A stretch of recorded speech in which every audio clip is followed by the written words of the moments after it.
The following video may contain sensitive topics. The views and opinions of the presenter to these are plainly his own. Furthermore, any and all views and opinions of the presenter do not in any way reflect the views, opinions, statements, and advocacies of his personal contacts, his family, his affiliations, and his profession. While the presenter makes a commitment that all content is original, he is obliged to cite references or acknowledge resources mentioned or used in the production of this video. This disclaimer is also written in the description below. Well, uh, it's been a long time since I did some kind of a show or sabihin natin ano, um, bagong format. But I guess it's part of developing this channel and developing my show running skills. So here goes nothing.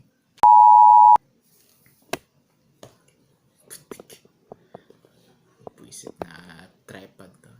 Yan ang problema ko eh.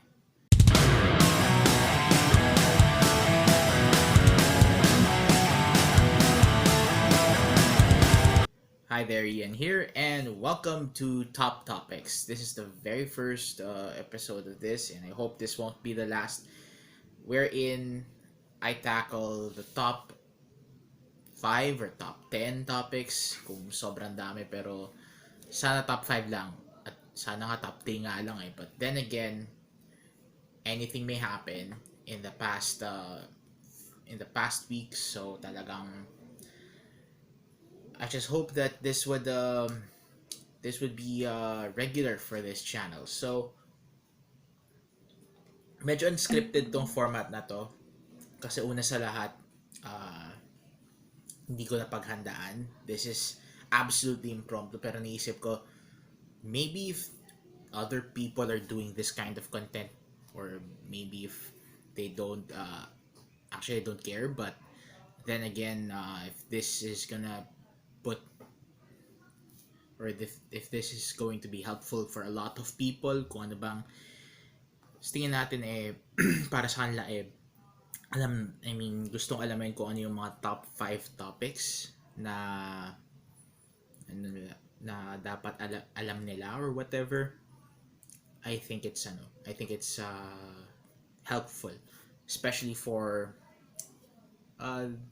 the niche that would entertain this kind of content. So let's start off with what I have told you last time, yung sa Tililing. So post-prod notes ko,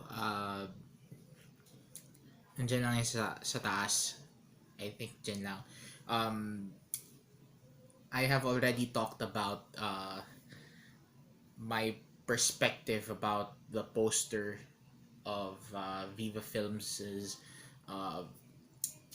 latest film collaboration with Vincentiment's called Tililing. Now, as I mentioned earlier, or as I mentioned in the previous video, ang ayokong magpaka-taas dito or whatever, or ayokong mag-ano sa bandwagon. I really understand where the mental health community is coming from. It's an absolute given, and I let them do the talking, I let them do the refuting. Ang masasabi ko lang eh talagang they should prove I mean, the people behind that film should have to prove themselves, kasi lalo na si Daryl Yap, kasi sirang-sira na siya sa mga tao eh. So talagang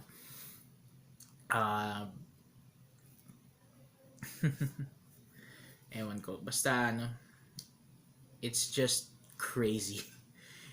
Or I don't want to say crazy, but it is what it is actually. It means it's been a crazy week from mental health awareness and all that, and it's a good thing kasi as I mentioned earlier, napaka-aga pa para pag-usap. I mean, ngayon pa lang pinag-uusapan itong mga ganitong klaseng bagay, and really it's really paano masasabi to? It's really very very comprehensive and very engaging, lalong-lalo na kung ikaw yung tipo ng tao na gustong makahanap ng katulad mo na merong pinoproblema din pagdating sa sa mga ganang mga kung ano yung nasa isip mo and all that. And pardon me as well if there are a lot of background noises. Alam niyo naman dito sa lugar na to, it's the neighbors' dogs, it's the vehicles that pass by, mga motor and all that bullshit. That's part and parcel of life in this hood, so get used to it. Anyway, speaking of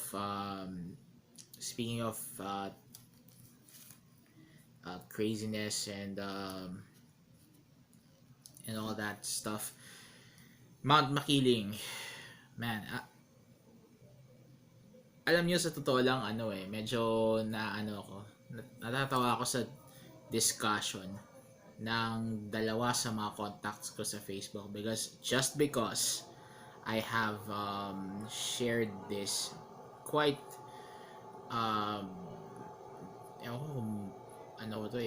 pwede ko ito ipakita sa sa Facebook but then again I haven't screw it yung tablet.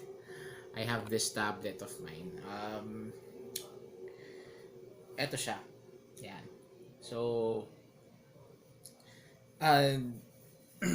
if you might notice medyo parang inaccurate yung mapa kung tutusin. And given that it is inaccurate, that's not basically the thing this guy which I absolutely know for a long time now sabi niya na sure, Makiling is not an active volcano, but the fact that there are hot springs in Los Baños and there is this viral video na kumukulo yung tubig sa sa kanal, yung parang it's like something out of a disaster movie and all that shit, pero medyo tame pa nga to kung tutusin. It only beggars belief why the Philippine Institute of Volcanology and Seismology, or PHIVOLCS, tried to appease the people na sasabi na hindi aktibong bulkan ang Makiling, pero real talk, it's still a volcano, mga kababayan. So ang ko lang dito first of all bakit siya na inhabited in the first place na maraming hot springs and all that. But then again, it's part of the business, it's part of the identity of the town. Kaya lang kasi yun nga these kind of things napakahirap tansyahin. Yung taal pa nga lang yung talagang nagulat na nga lang tayo lahat na pumutok pala yon. So Makiling is a dormant stratovolcano, and I understand that it might have the same profile as Pinatubo. I really love viewing maps and the terrain it creates, lalo na sa Google Maps, yung talaga may mga terrain contours yan, mga bundok and all that. Because of this, I have tried to look for features that could not be done by humans, and one of them is volcanoes and areas that look like volcano craters. Makikita mo naman yan, mapapansin mo naman yan sa mga mapa kung bilog kung bilog yung crater at bilog yung terrain, or may semblance na parang crater na parang parang bilog talaga. Makikita mo yan sa isang sa pag in aerial view mo ang map ang isang lugar. And specifically in San Pablo, Laguna. I'm not talking about someone here, pero ayun nga, tawag dito, that area is uh, that area is tad-tad siya ng mga volcan, or at least ng mga volcanic craters, because if I'm not mistaken, that area of Laguna and a bit of Batangas, it's part of this volcanic field called the Makulot volcanic corridor, kung saan allegedly kasama ang Taal, kasama ang Makiling, kasama yung mga yung seven lakes of San Pablo. Those are all volcanoes, okay? Those are all volcanoes or volcanic craters na natabunan ng tubig, or naipon ng tubig sa mga crater na yon. But the last time I went to one of those lakes in San Pablo, it's surprisingly cold or surprisingly cool. Hindi siya yung mainit na parang sa Los Baños. I guess this was because some of these volcanoes are already extinct, or these volcanic craters are already extinct. But then again, it poses a bit of a threat. And I just almost forgot to mention Banahaw. Sobrang ito, if I'm not mistaken, it's also a dormant stratovolcano. So initially I was really wondering how in the world are there hot springs in areas like Los Baños. As I said, di ko pa siya ni-research, parang alam ko yung Los Baños eh. I mean, bakit ganun? Ba't mandaming mga hot springs sa Los Baños? I think this was the time na bata pa ako nung sinabi ko yun. And yeah, once I researched about it, nasabi ko sa okay, kaya pala. And I might have discerned becoming a geologist if not for my love for creative writing, because of this kind of thing. But when I looked at, as I said, when we look at the summit of Mount Makiling, it looked like a crater.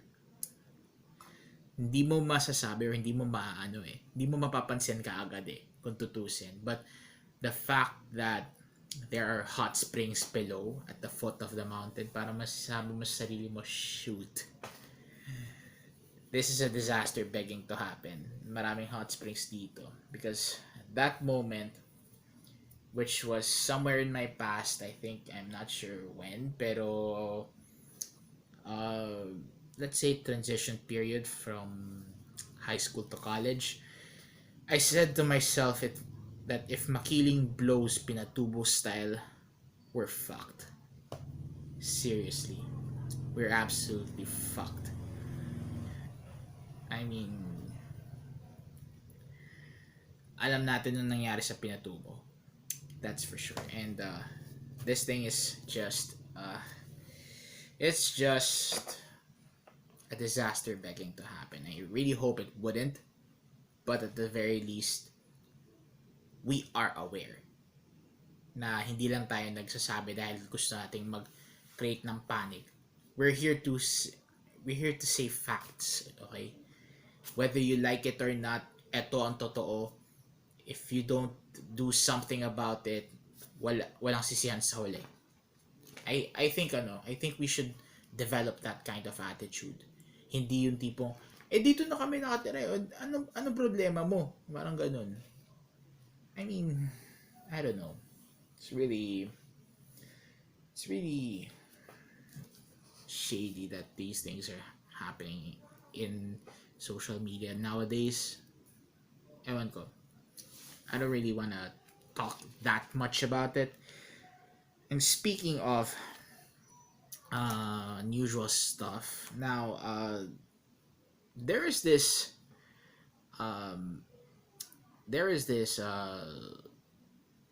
Facebook page called Catholic Freedom Wall, and nakakatawa ginagamit nila yung style din ng mga ng mga freedom ball ng mga school sa Facebook, just like is Ateneo, UST, LaSalle, those kind of freedom walls na talagang you can just say whatever the bloody hell you want, and bahala na ang mapanghusgang lipunan ng social media kung ano ang sabihin sa'yo or anong i-comment nila doon sa sinabi mo, without detailing or without identifying who the bloody hell you are.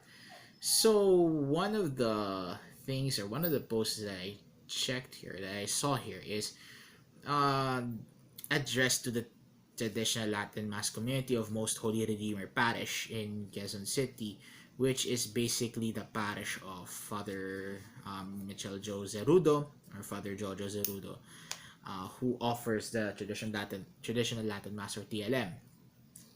Sabi ng nung nag-post dito, try to be more becoming of newbies. Ilang beses na ako uma-attend ng EF, or extraordinary form, or the old form of the Mass, but I always felt like an outcast there despite being a traddie myself. I mean, this is the words of the anonymous guy. He said that he would often come alone and no one would even care to initiate a conversation with him even after Mass when he tried to linger. Ngayon, parang nagtitip din siya, hindi ba pwede magkaroon ng simpleng merienda after Mass para mas maging welcoming and blah blah blah.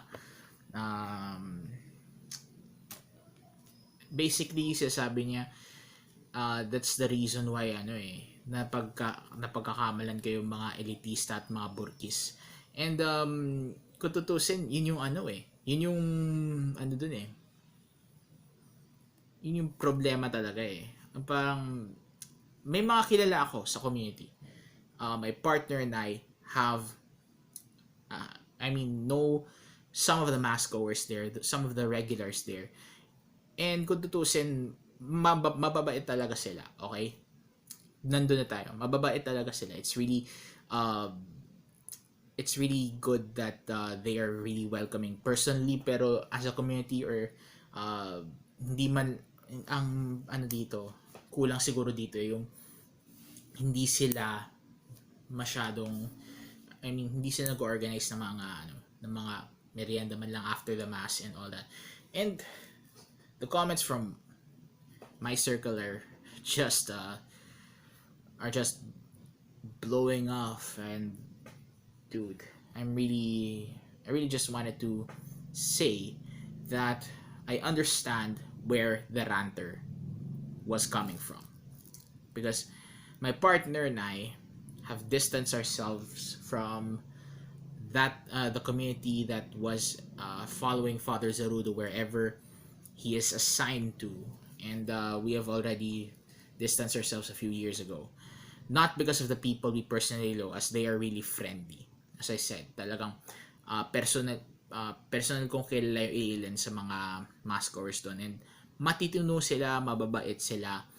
They would always be ready to be conversing, but let's face it, for the sense of the sacred to succeed, trads or traditionalists should apply hospitality, because let's face it, the TLM is a niche community in the Philippine church, and if those who offer them would like to succeed in bringing more people in their masses, or even scheduling a second mass for a Sunday,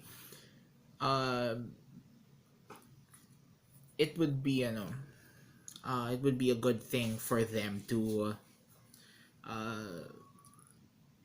parang hikayatin sila na please stay after the Mass. We'll have some drinks, not really drinks na alcoholic, pero alam mo yun, merienda and all that.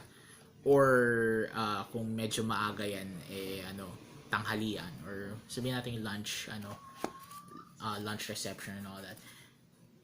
Most Catholic parishes overseas, meron silang ganyan. Lalo na yung mga tight-knit parishes na talagang after the Mass, merong handaan, or sabihin natin kahit pakape man lang and all that. Bakit hindi natin magawa dito sa Pilipinas yun? And it also um,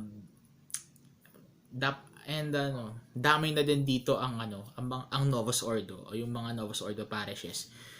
Bakit hindi magawa sa Pilipinas to? Alam natin na sobrang hospitable tayo na mga tao. Pero pagdating sa gantong klaseng bagay, linggo, magsisimba, pagkatapos ng misa, alis ka agad. Pagkatapos ng misa, ligpit ka agad. Wala man lang pakape, wala man lang. I mean, I get it. It may be connotating with Western stuff. It may connotate the practices of some non-Catholics, Protestants, evangelicals. Meron silang ganyan eh. Why not we adopt that and make it more successful than the previous or the existing format? Kung talaga makakapaghikayat tayo ng mga mass goers, makapaghikayat tayo ulit ng mga magsisimba once this pandemic is over, hindi babalik yung mga yan eh. Kung hindi mo sila hikayatin eh, or hindi sila babalik kung hindi obligasyon eh. We would have to try to make them stay, or we would have to try to know them by doing something that would tell them na wag kang mahiya. Wag kang mahiya. You're welcome here. Just tell us what you want to say. Baka may kailangan ka pala, baka makatulong kami, ganyan. It's something my partner and I have been talking about and debating about for the past few years, not only as part of our conversations as a couple, but also as Catholics who have experienced that kind of thing. And she also has relatives who are evangelicals, kaya na-observe niya yung mga ganyang mga practice. So, as I said, my partner and I distanced ourselves from the community a few years ago, and not because of the people we personally know, but because of, as she told me, the lack of the communal dimension of faith. Now, it only goes to show the organizers should have initiated socialization and refreshments, or the merienda pre-pandemic, and they could do so. They could still do so now. Now that mass attendance is returning slowly but surely, because for the sense of the sacred to succeed, trads should employ hospitality. As I said, the TLM is a niche community in the Philippine Church, and if those who offer them would like to succeed in bringing more people in, at the very least, the regulars, yung may mga kilala naman kami na regular na umattend talaga, they are really welcoming. They really are friendly people, but they should be a bit more friendly, or they should try to organize something for this for their community. And for regular mass goers, they should be a bit more friendly and a little less snobbish.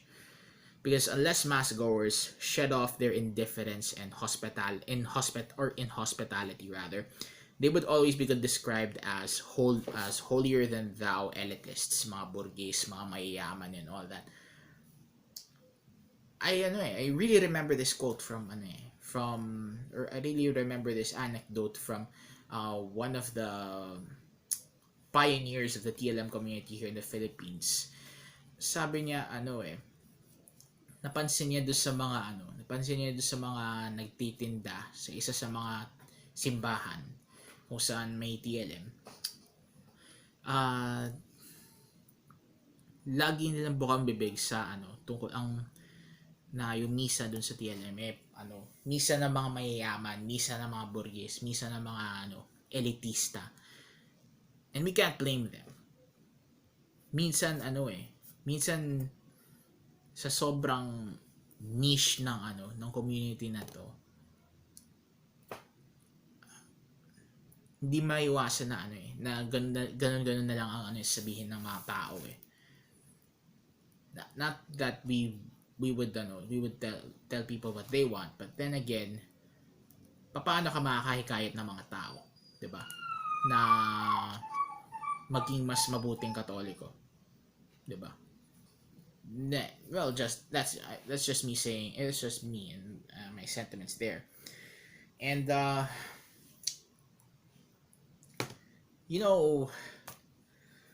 about my personal faith and my personal perspectives about the Catholic faith, there are things that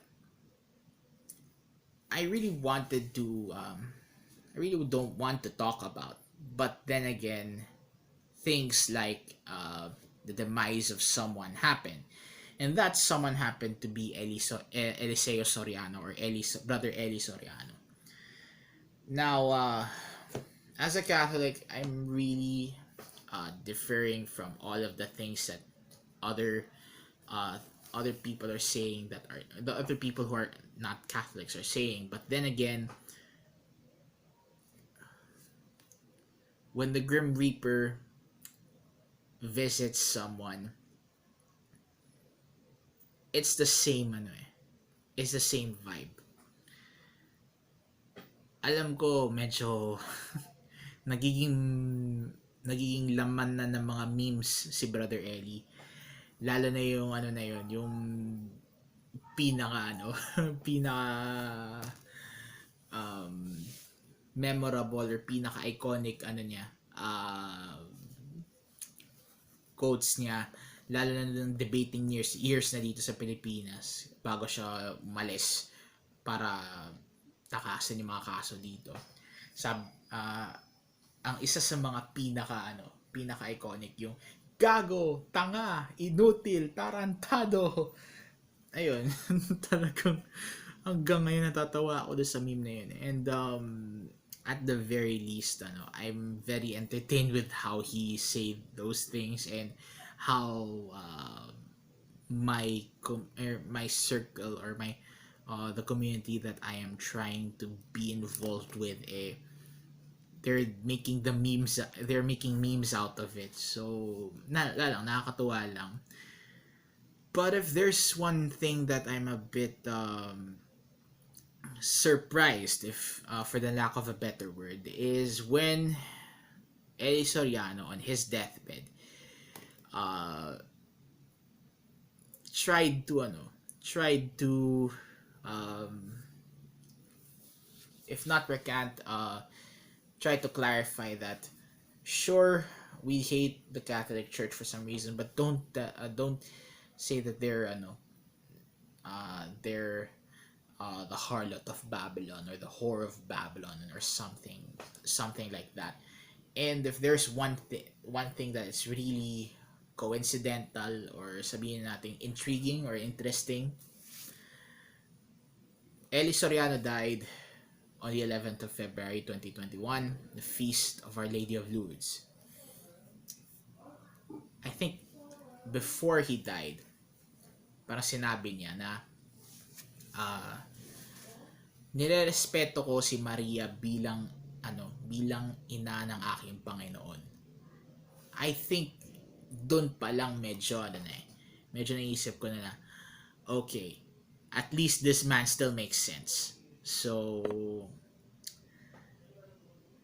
as someone who started dabbling about Catholicism through apologetics, I can say this is a very good thing that Eli Soriano left us with that kind of perspective. So, ang masasabi ko lang, rest in peace, and we pray for the repose of his soul. So I guess that's how we would have to react, or we would have to say, or we would have to uh, basically do things, or basically um, this is what we have to do so that we can call ourselves good Christians. So in the in the spirit of Christian charity, I really hope that we pray for the eternal repose of Eli Soriano. Yun lang. Again, may he rest in peace. And finally, let's make this lighter. Let's make this video lighter and end in a lighter note. So, napag-usapan na rin natin ang mga non-Catholics. Lizzie Reezay is actually a Catholic convert. We all know her for her YouTube channel, Lizzie's Answers, and all of the personal stuff that she is sharing online, specifically her mental health, her her perspectives on Catholicism, her videos on how to do things and whatnot. A little bit of controversies, but what's defining her right now is that she's engaged. She's engaged with her boyfriend Trevor. Na share, parang na feature na rin siya sa channel niya for in a few videos, and man, natutuwa lang talaga ako kasi both of them, Lizzie and Trevor, are Catholic converts. Catholic converts, and they have some kind of stuff going on when it comes to their mental health and all that. Talagang nagtutugma talaga sila, and I'm really happy for them kasi alam mo yun, I mean, it's napaka-rare na mga ganitong klaseng mga ganitong klaseng tao or ganitong klaseng mga Catholic personalities na sure they had a Protestant past and all that, pero nung naging Katoliko sila, they've been shining through from strength to strength, and that's what Lizzie was doing all the time. So what I can say, Lizzie and Trevor, is that congratulations on the engagement, and I really hope that you would raise a very good and a very very faithful Catholic family. So yun lang naman, and again, pagpasensya nyo talaga na maraming background noises. I really don't wanna do this later kasi sobrang baka mawala na yung mawala na yung mga dapat sana sabihin ko. This is absolutely unscripted. Bahala na kung ganito pa rin ang format for top topics. But I guess we would like to close this up with me saying to you na yung monitor ko rin ng ang paglanding ng Perseverance rover sa Mars. So that's also the reason why medyo parang bagong gising lang ang ang boses ko, because I just woke up from the time by the time that I recorded this. So yun na. I guess before I get overpowered by the background noise, I would just I would have to end this here. And with all that said, this is Ian reminding you to at all times be the salt of the earth and the light of the world. Until then, look alive, stay alive, stay in love if you are in a relationship with someone like me, kasi nga mag-Valentine's na, but maybe by the time that I uploaded this, tapos na. But then again, stay in love, and I hope to see you next time. Ian out.